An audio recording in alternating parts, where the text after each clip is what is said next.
Hey guys, this is Randy with Right Side of the Chart. It is Friday, August 12th. It's about a little before noon. It's 11:53 Eastern Time as I'm starting this video. Things are a little bit slow in the market today. I'm still waiting for all of those 60-minute sell signals to confirm that I'm watching on the IWM, SPY, QQQ, as well as some of those top components. And we're there. We're close. We have a couple of the top components have already broken below those trend lines, but I don't expect to see the real selling kick in until they've all taken out that levels, and most importantly, as well as the SPY and the Qs. So there's still a little work to be done. But again, this video is not a market update. It's just sort of an FYI, an educational bit on what I watch for when trading on the 60-minute time frames. Now, this is the XBI short trade. We're still in this one short. XBI or LABU, whatever your preference. When I trade the 3-time leverage ETFs, I always use the chart of the 1-time underlying to time my entries and exits, because that doesn't have the distortions that the 3-time leveraged ETFs do due to their decay. So this is a 60-minute chart, same chart that trade was based off of. Down below, a couple things to note. You have the trend indicators, buy and sell. That is the MACD, the 9 EMA, the white line. When that crosses above, there's your the trend it's confirmed. We flip to a bullish trend as long as that line remains below. When the line crosses below the zero line, which is here, the dotted line in the middle, the trend is bearish.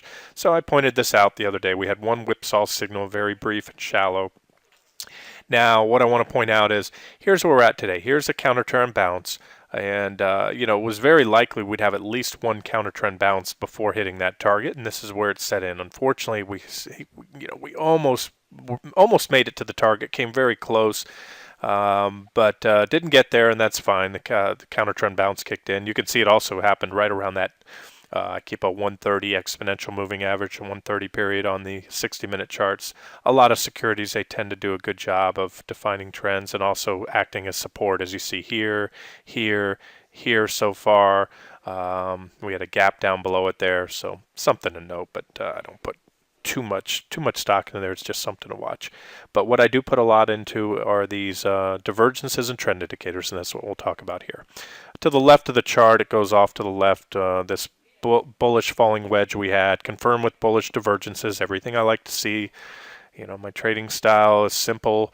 There's many other patterns I look at, but by far, trend lines, rising and falling wedges, those are some of my favorites.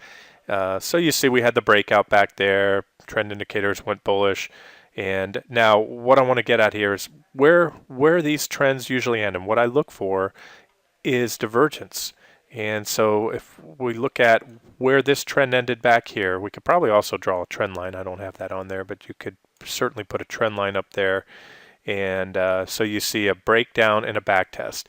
Now, where do you look to position and get ready for that breakdown? Well, you don't do it here. See how the MACD was still moving up? That indicates strength. The MACD is a momentum indicator.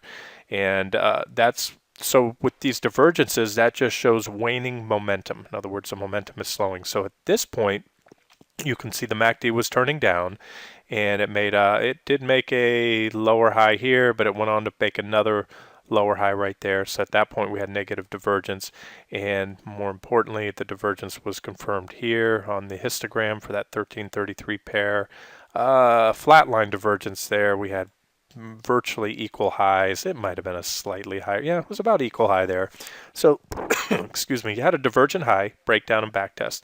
And so that was a very good indication the uptrend was probably over. And, the trend indicators didn't confirm until afterwards. We had moved down, quite a bit, but at this point about right here, you can see it did confirm that breakdown, confirm the trend was bearish.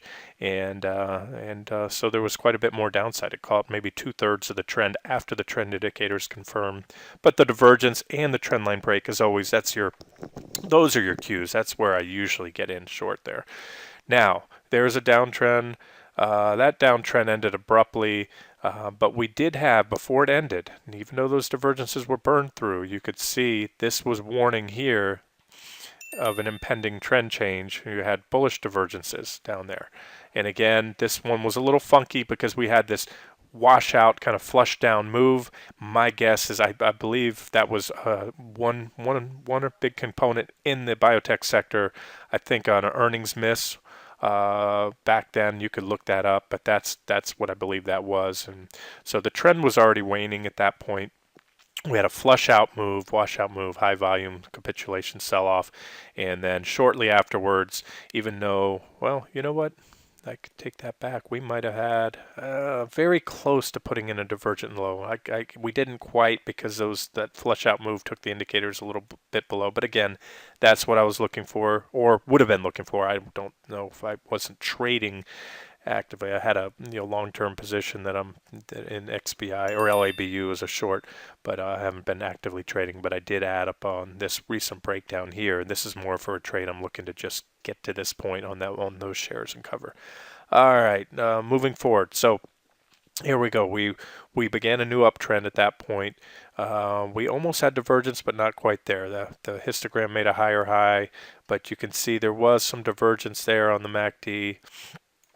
Almost divergence there, about an equal high almost, and we did get a correction. That also led to that whipsaw signal, but the whipsaw signal was fleeting. Went to the trend indicators, flipped bearish right there, flipped back bullish, flipped back again.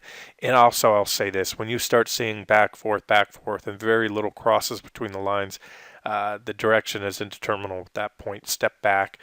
You want to see these clean, mountains, these bars here, this clean separation with the 9 EMA well above the zero line, and then you get a cross. When the MACD flattens out, we've had some good separation here, but if this were to continue, sometimes I'll see the MACD dancing around the zero line. I'll see these indicators flat. Stay away because they just really don't have any value. They're going to be full of whipsaw signals at that point. So, all right, fast forward. Here we go.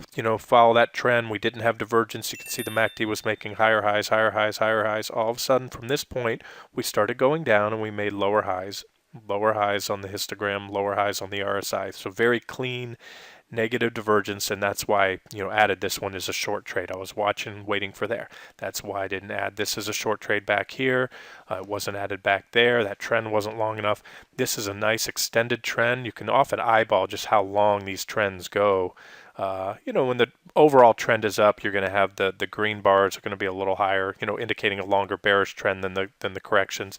And also keep in mind that stocks tend to correct faster or fall faster than they rise, so it's not unusual to see the bearish trends a little shorter than the bullish trends on the 60-minute frame, especially when the overall trend is up. Now if we get to a primary downtrend, it might be the other way around, but for the time being, these are just counter trend trades. And to really bring this home, what I'm looking at now, okay, so you can see that my 9 EMA is well below the zero line. Trend is bearish. The histogram's still below. It looks like it's crossing up. Sure, they're certainly pointing up, but I don't see any divergence yet, and that's how these trends end. So what I would see, I'll draw it out here, what my expectation is, and this is why I think this trade still looks fine. We go in, maybe even backtest that zero line. That's very common to see it backtested from above or below. Put in another higher low, I should say, higher low. Same with the histogram here, another higher low, something like that. Also on the RSI, move back up while prices go down. Let's pull out another tool here. Let's grab the line tool. So at that point, we go down. Prices go down, reverse off that target level. With targets hit, the actual support level I have is just below the 60-10 level, and that would give us at that point positive divergence, bullish divergence. And so again, at this point, we don't have any. The MACD has only made one lower peak so far, and as I pointed out, going back and nothing is 100% in trading, but that's what I look for. So I just wanted to share that for those of you in the trade. Especially if you're using LABU, now you should have adjusted your position size down accordingly for that leverage. I just like to use it just in case, the broad market starts to trigger all those sell signals that I'm looking for here.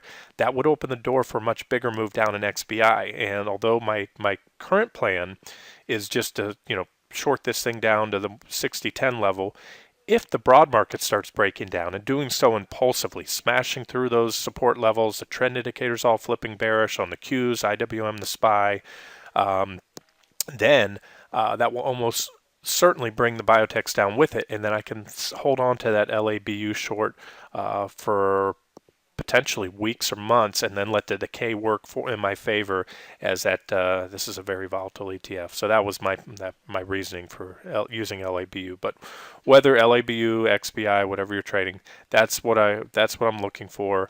What would undo that? That's of course what I'm looking for. May not always happen. Well, the first thing would be a move back above, a solid break back above the zero line with the 9 EMA on the MACD, also a solid cross back over here in the histogram. I'm solid. I'm talking not just a brief whipsaw, very shallow. This thing turning green, a few green bars, MACD barely getting above there and rolling back down. I'm talking a clean move back above it, and of course, I think I officially lowered the stops, if I'm not mistaken, to break even on this one, just to protect, not to protect profits, to just avoid a loss. And if that happens, I'm running stops tighter than usual right now. Normally, I might not have raised those stops or lowered those stops down at this point, but this market has been resilient, and so although my success rate on trades for the last couple months is as bad as I can remember it, going back years, the trades that have been stopped out, those stops have been very, very small compared to what I'd normally give on a swing trade. So again, it's been a frustrating period, but sooner or later, this all the divergences in the charts, all these trend lines, this stuff is going to play out. And as I mentioned in yesterday's video, I think it was yesterday, did a market update. A few weeks back, I was bearish, looking for a correction based on what I'm seeing in the charts. At this point, with all that's gone on, I'm now looking for much more than that. I'm looking for when this reversal comes, I think it's going to be fast and hard. It's hard to say if it'll be a mini crash or something like that, but as these divergences have only continued to build, and again, I'm digressing here, I'm talking on the broad market, it just leads away for a bigger move down, and that's also kind of ties back into this XBI trade. For those of you that want to give it a little more room, I expect a reaction off that 60-10 level, but you can set a stop, lower your stop, and let that one ride, and you might capture, much bigger gain, again, if the broad market rolls over.